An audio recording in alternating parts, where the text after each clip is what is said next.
Soros' last purchases were 3 companies from the financial sector. The downside is the remaining $3 trillion from the stock of risky credit score companies. It's far more profitable to sell Tesla stock than cars. Welcome to the Coin Post. Tonight we're gonna have a little duel between George Soros and Warren Buffett. But don't worry, there won't be any bloodshed. We're just analyzing where the two market legends invested their money. In this video, you will learn about the new US corporate debt high and what it means. Then I'll tell you about Tesla's split results and finally, the Robinhood's regulators. Why is it so important and why it could be equated to the new market collapse? You'll find out very soon if you watch this video till the end. Subscribe to the channel right now and turn on the notifications not to miss the new episodes. Let's dive in. Let's start by quoting George Soros. If investing is entertaining and if you're having fun, you're probably not making any money. Good investing is boring. Speaking as a billionaire, it means that you have to set long-term goals for yourself and carefully select each stock you buy. Soros always places a bet on companies whose securities could potentially grow, but the main thing is stable dividend payments. Following this principle, Soros' last purchases were 3 companies from the financial sector. Specifically, the Blackstone Investment Fund, which has $167 million worth of assets specializing in mortgage lending. Truist Financial Corporation, the 8th largest bank holding in the US that pays dividends despite the pandemic. And the third one was another bank in the US top 5, US Bancorp, which also keeps sharing its profits with shareholders. All 3 companies on this list provide a stable dividend return of 4.5% per share. Regarding Warren Buffett's purchases, you can find the link in the description box in case you missed it. You can first check it out and then come back. In the meantime, I'm gonna tell you what's the point of the duel between Soros and Buffett. The point is that Buffett, through his stock purchases and sales, clearly shows that the US market is significantly overheated and that it's time to shift to the real economy because banks are about to get into serious trouble. Soros, on the other hand, continues to invest in the banks, and he's confident that when there are massive loan defaults, his 3 companies will not be harmed, as they have reserves and a sound approach to the selection of borrowers. Moreover, their stock price could rise, and they will also benefit from dividends. As for me, I just can't the actions of the former or the latter. So let's just take this discussion to the comments. Who do you think will eventually be right at the end of the 2020 crisis? Warren Buffett or George Soros? And we're moving on to the next topic. There's a huge US government debt, which takes another $300 billion to go over $27 trillion. But they are doing well with it, and I wouldn't worry about that figure. What's really bothering is the American corporate debt, which set a new high when it hit $10.5 trillion.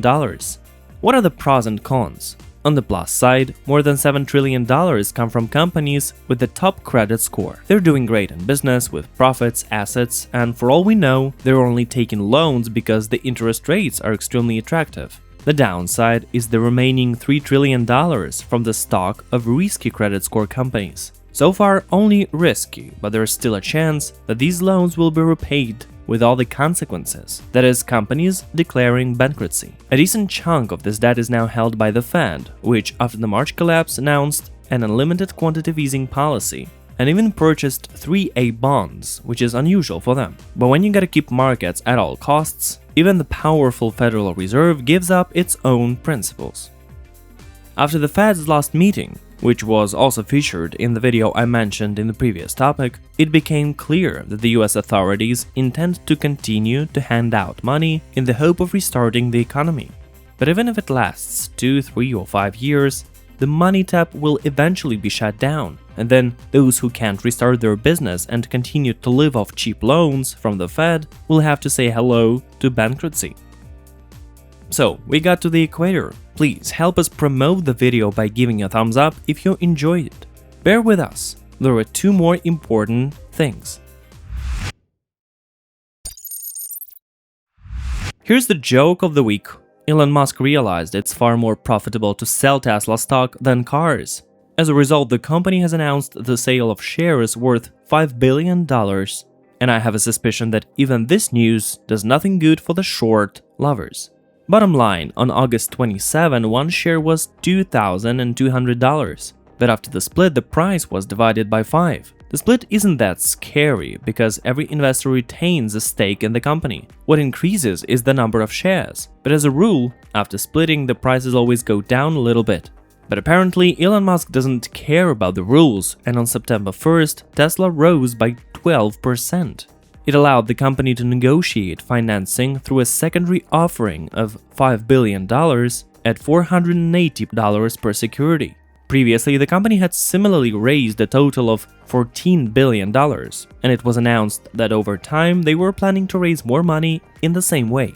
By the way, after the split, Tesla's growth didn't even think to stop after the news about the car accident, in which the driver was watching a movie on his phone, while Tesla's glorified car didn't notice the blocked road and smashed into 2 police cars. Given that whatever Elon Musk has done is perceived as another victory, news of additional financing may push their stock price even higher.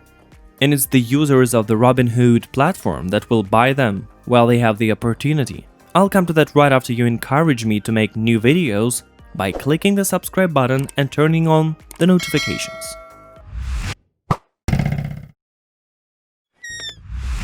Since the beginning of the pandemic, Robinhood's stock trading app has registered 3 million users, with a total of nearly 13 million. That is why it's become popular to say that Robinhood users are gonna raid and buy everything at any price, because they're focused on the private novice investors.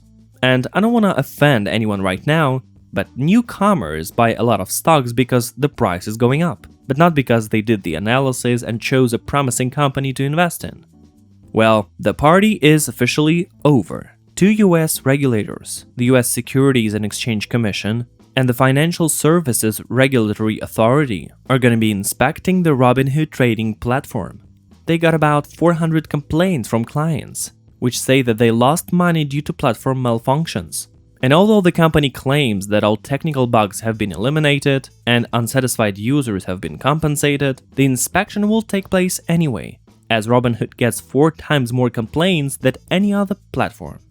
In case you don't know, Robinhood offers to trade the stock without a commission. That's what makes them so popular. However, they gotta make money, and so the company collects data about its users and sells it. This information is public, but users don't really care. The other thing is how regulators are gonna look at this practice and if they have any claims. I'm not gonna exaggerate here and say that markets are gonna collapse, because even if Robinhood shuts down, which is highly unlikely, people won't lose stock and there won't be a panic sale. But if the activity on this service declines due to the regulators' actions or some other reasons, the stock market will keep growing at a much slower pace, because the Fed's incentives are good. But it's the people that buy, and if they stop doing that, then the price stops, and then it goes down. I'm looking forward to your comments on the video. Let's talk! And you can also share this video so that your friends can keep posted on the financial news and make money together with you. And that's it for today. Thanks for watching. It's the Coin Post channel. Subscribe and get enlightened.